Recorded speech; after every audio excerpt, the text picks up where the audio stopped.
আসসালামু আলাইকুম। বারান্দায় টবে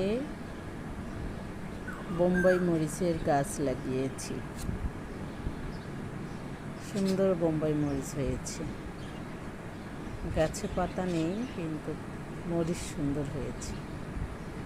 আমার কাছে কেন যেন এই মরিচটা মুড়ি মাখা, শাক দিয়ে, ভাতের সঙ্গে খেতে ভালো লাগে। তরকারি বা ভর্তাতে এটা অত মজা লাগে না, কিন্তু মুড়ি মাখায়, তারপর শাক, এই ভাতের সঙ্গে ভালো লাগে।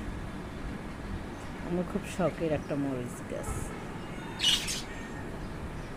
খুব সুন্দর মরিচ হয়েছে, দেখেন বোম্বাই মরিচ। এর বীজ থেকে আরও অনেক চারা করেছি আমি। আমার পছন্দ, তাই আমাদের এখানে তো কিনতে পাওয়া যায় না, আমি ঢাকা গেলেই কিনে নিয়ে আসি। সেখান থেকেই গাছ করেছিলাম তার এই মরিচ। ধন্যবাদ।